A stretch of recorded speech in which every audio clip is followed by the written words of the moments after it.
Hola, ¿qué tal a todos? Mi nombre es Luis Manuel Canseco Limón, soy alumno de la maestría en Derecho Penal del Centro de Estudios Carbonell, tercera generación. En esta ocasión realicé un ensayo sobre la reforma en materia penal en México. Respecto a esto, eh, en este video voy a tratar de hacer una síntesis de lo expuesto en dicho ensayo. Para tal efecto vamos a empezar con el sistema inquisitivo, una parte de antecedentes.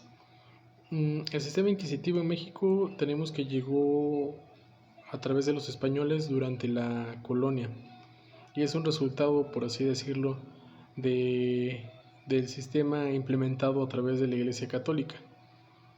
Hay que recordar que en esos tiempos no había una separación entre Iglesia y Estado, y al principio era la Iglesia Católica la que impartía justicia a través de un proceso llamado pues la Santa Inquisición, de ahí viene el nombre de inquisitivo, en el que para obtener una sentencia, una resolución, pues más que nada era necesario solamente la confesión de la persona acusada.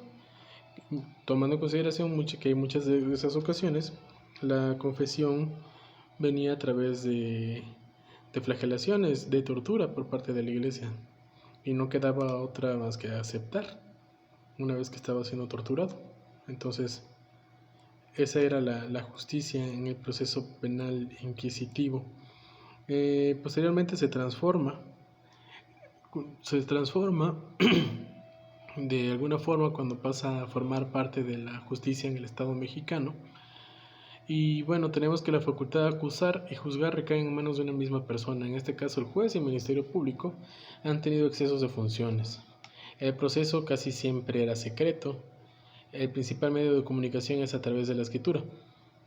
Para los que nos tocó trabajar en ese sistema todavía, el inquisitivo, y a los que todavía les toque trabajar con los rezagos, pues no se les va a olvidar que eran carpetas de tomos y tomos y tomos, y era como que la constante. No es que ahora ya no existan, porque también tienen que haber registros escritos en el nuevo sistema, pero esa era la constante. El imputado declara durante el proceso. Su confesión puede ser prueba suficiente para dictarle con sentencia condenatoria. Y la prisión preventiva casi siempre se dictaba, porque aunque no se manifieste de manera explícita, el acusado tenía la calidad de culpable, aún hasta que demostrara lo contrario. Por su parte, el sistema penal acusatorio tiene su origen en el common law, en Inglaterra durante el siglo XVII, donde se desarrolla con el fin de impedir abusos contra los ciudadanos ingleses, por ser parte de la Court of Star's Chamber o las Courts of High Commission, y principalmente buscaban garantizar el derecho a sus vidas, la libertad personal y a la propiedad. Pues como podemos observar inclusive en películas, en videos, pues en Inglaterra, en Estados Unidos es que pues obviamente se fundó por colonos ingleses, llevaban estos procedimientos en salas donde prevalecía la oralidad desde antes que se creara Estados Unidos como país. Y hay que recordar que en México hasta hace poco, hasta el 2016, cuando se implementa el nuevo sistema en todo el país, pues realmente esto no existía. Solamente se veía en las películas y realmente todo el procedimiento era a través de una rejilla de prácticas. El sistema penal acusatorio tiene como principales características ser público y oral. Es justamente la oralidad lo que hace su principal diferencia con el sistema inquisitorial. En el año 2017, ya establecido México como país, expide la Constitución Política de los Estados Unidos Mexicanos, la cual contempla diversos artículos referentes al proceso penal, como las mal llamadas garantías individuales, ahora derechos humanos. Eh, el código, también luego se crea el Código Procesal Penal del Distrito Federal y el Código Federal de Procedimientos Penales. El Código Federal se inspiraba mucho en el Código del Distrito, y esos dos códigos después fueron modélicos para los códigos de cada uno de los estados de las entidades federativas de la República. lo cual nos permite afirmar que el derecho procesal penal estaba unificado, de acuerdo al autor, a pesar de que había un código en cada estado, pero realmente obedecía pautas, reglas que lo hacían un solo derecho procesal penal. Posteriormente, a principios del siglo XXI, viene un gran cambio en el derecho procesal penal, el cual, de acuerdo a Jesús Zamora Pierce, se anuncia por aquellas personas que querían impulsar el cambio, inician un proceso de mercadotecnia para vender el cambio, no solamente para vendérselo a los expertos, sino para vendérselo al público en general. De acuerdo a dicho autor, en ese esfuerzo de mercadotecnia, que comprende conferencias, artículos de revistas, etc., además de una película, la película de Presunto Culpable, financiada por Estados Unidos para el Desarrollo Internacional. Y bueno, yo creo que muchos de ustedes ya han visto esta película donde se ve un procedimiento penal inquisitivo, de hecho, en el que existieron ciertas violaciones al procedimiento, que también es donde se refleja el motivo por el cual existe esta transición. Se anuncia un nuevo proceso lleno de ventajas y de cualidades, un proceso acusatorio. En consideración del suscrito, del investigador, yo creo que esto es bueno porque a quienes nos tocó trabajar en el sistema inquisitivo, nos tocó ver cómo a través de la rejilla de prácticas del reo, como se le llamaba en ese entonces a lo que ahora es el imputado, cómo declaraba, y declaraba ni siquiera a través no lo hacía hacia personal del juzgado, lo hacía simple y sencillamente incluso a través de un pasante, sin que estuviera presente su defensa, sin que estuviera presente el secretario de acuerdos, el juez, mucho menos. Entonces, ahí sin ese tipo de... Además era un procedimiento muy oscuro, muy opaco, porque pues nadie presenciaba estas diligencias. Y pues ahí es donde se tomaban muchas confesiones que servían para vincular a proceso, para dictar autos de formal prisión en ese entonces, o inclusive para dictar una sentencia. Pues ya muy difícilmente iba a cambiar el sentido de una vinculación a una sentencia. Para entender mejor la transición de un sistema a otro, debemos traer a escena por lo menos 3 textos jurídicos fundamentales que cambian por completo nuestro sistema jurídico penal. Primero, la Reforma Constitucional 2008, que dio nacimiento al llamado juicio oral.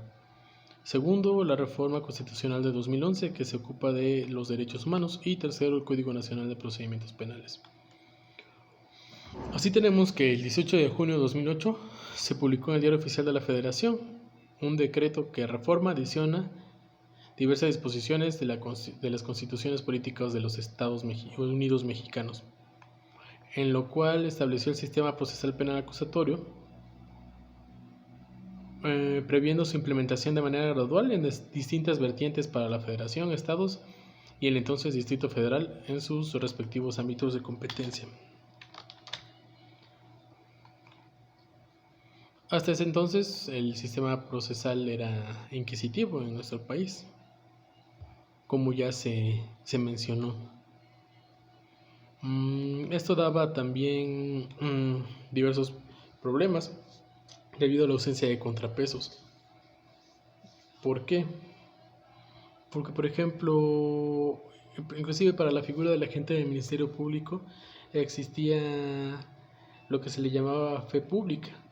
Entonces, básicamente sus actuaciones del Ministerio Público también eran ciertas. Entonces, realmente no había equidad entre lo que era la defensa y el órgano acusador. Y bueno, con esta reforma lo que se busca es que en el proceso penal prevalezca el respeto a la dignidad humana.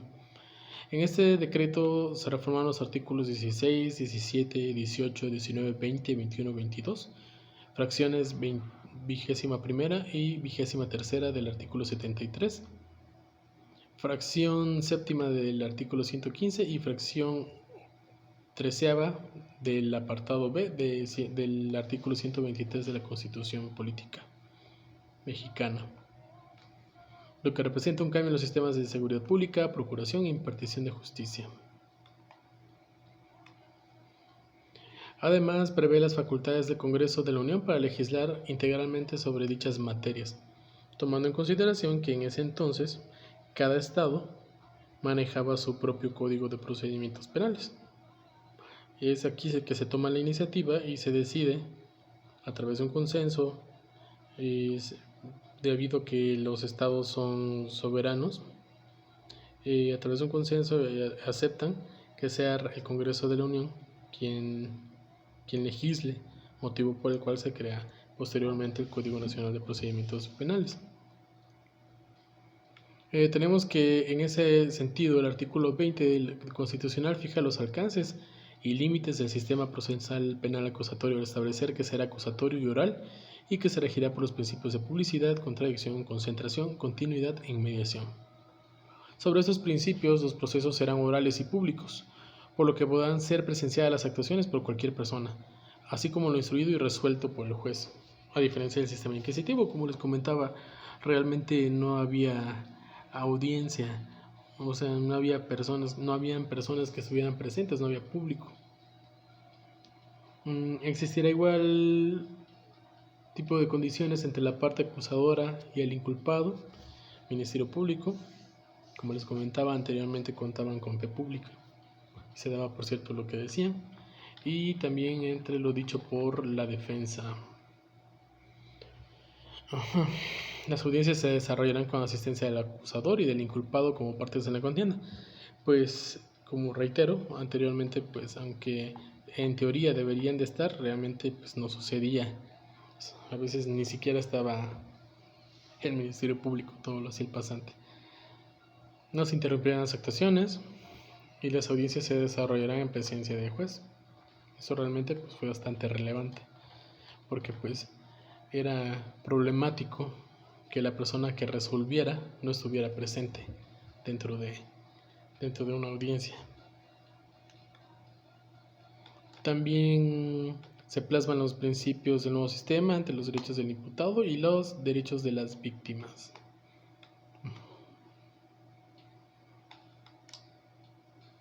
Posteriormente entra o se realiza una reforma también a la Constitución en el año 2011. El 10 de junio de este año se publicó en el Diario Oficial de la Federación la Reforma Constitucional de Derechos Humanos, poniendo al centro la dignidad de las personas. Así se modificaron los diversos artículos de la Constitución. El más conocido, el que se hizo el artículo primero, que más que antes de que hablaba de las garantías, pues ahora habla de los derechos humanos y también la forma en que se van a proteger. Implica un nuevo modo en que debe organizarse el gobierno federal y todos los gobiernos estatales de la Ciudad de México y municipales, los órganos legislativos, todos los tribunales y sus jueces, y en general todo el órgano público, autoridad o persona funcionaria, para respetar, proteger, garantizar y promover los derechos humanos de todas las personas que están en México. También, bueno, esto deriva de las recomendaciones hechas por la Corte Interamericana de Derechos Humanos. Pues México ha sido un país pues realmente que se ha dedicado a violar derechos fundamentales. Esta reforma pues buscó principalmente el fortalecimiento del sistema de reconocimiento y protección de derechos humanos. Implicó la modificación de 11 artículos como los constitucionales, como lo son el primero, el tercero, el 11º, el 15, 18, 29, 33, 89, 97, 102 y 105. Los principales cambios de esta reforma son la incorporación de los derechos humanos de los tratados internacionales como derechos constitucionales. Se reconoce el de derecho a audiencia para las personas extranjeras. Las comisiones de derechos humanos están en posibilidad de proteger los derechos laborales. Y bueno, todas las autoridades deben promover, respetar y protegerlos y garantizar los derechos.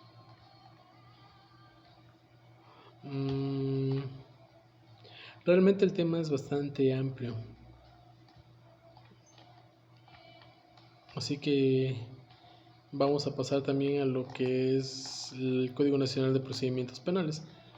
Como se mencionó, como resultado de todas las reformas anteriores, el 5 de marzo de 2014 se publica en el Diario Oficial de la Federación el Código Nacional de Procedimientos Penales, el Código Único, que entra en vigor en la totalidad del país el 18 de junio de 2016, tomando en consideración que algunos estados entraron antes y algunos entraron después. Y este se crea para llevar a cabo la investigación, procesamiento y la sanción de los hechos que la ley señale como delito. De manera uniforme para todo el país.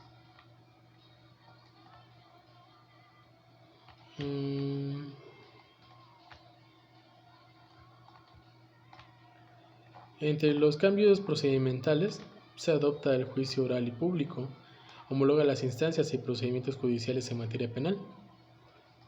Ahora todas las audiencias deben celebrarse ante la presencia de un juez.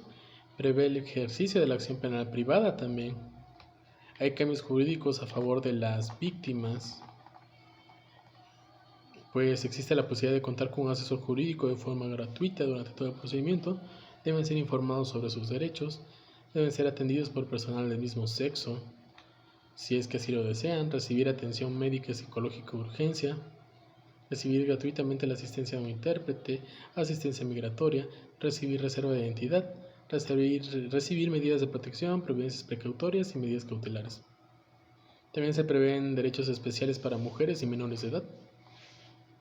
Los menores de edad podrán tener derecho a resguardo de su identidad, además de datos personales. Se amplía la protección a la víctima. Se establecen mecanismos alternativos en solución de controversias, los cuales son una forma de poder terminar el procedimiento antes sin necesidad de alargarlo, pues también es sabido que en el sistema inquisitivo un problema era que los procedimientos eran demasiado largos, que las personas, obviamente, aparte de que estaban encerradas en los cerezos o ceferezos, dependiendo, pues realmente su procedimiento, pues al ser opaco, podía tardar una eternidad de años, y lo mismo podía tardar quizás un procedimiento por un secuestro que por unas amenazas. Entonces, por eso se crean estos mecanismos alternativos para poder solucionar ese tipo de delitos, que pueden ser delitos culposos, pueden ser delitos por querella, y básicamente pues delitos no graves, sin necesidad de llegar ante un juez que sea quien los resuelva. Para los imputados se establece el derecho a contar con una defensa adecuada, que sean informados de los hechos que se les imputan, los derechos que les asisten y a proveer pruebas en su defensa. El derecho a ser juzgado antes de los 4 meses si se tratase de delitos cuya pena máxima no exceda de 2 años de prisión, y antes de 1 año si la pena excediera ese tiempo. Las autoridades deben de respetar su presunción de inocencia. Las personas mayores de 70 años o con enfermedades graves o terminales podrán pasar lo que es la prisión preventiva, ejecutarla dentro de su domicilio, dentro de un centro médico o geriátrico. Lo mismo puede suceder con mujeres embarazadas o madres en lactancia. También hay cambios en los términos de la Procuración de Justicia, pues ahora es posible favorecer la coordinación entre autoridades de seguridad pública y justicia, como fiscalías, tribunales y defensorías, ya que permite la implementación de esquemas únicos de capacitación. Bueno, también derivado de esto, pues podemos considerar que hay justicia igual para todos los mexicanos, porque ahora, sin importar la entidad federativa, al contar con un código único, el mismo procedimiento se aplicará en todo el país. La justicia es más cercana, transparente y eficaz.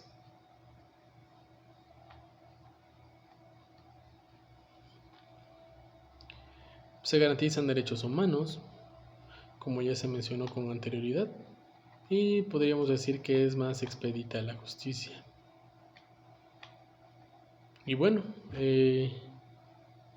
En resumen, considero que la transición de un sistema inquisitivo donde todo, donde el imputado, ahora conocido como el imputado, antes reo, era considerado antes como culpable hasta que se demuestre lo contrario, y ahora pues es diverso, es diferente, más bien, es lo contrario. Pues creo que ha sido un panorama bueno, que más que proteger al delincuente, como algunas personas pueden decirlo, realmente los deja en igualdad de condiciones ante el órgano acusador.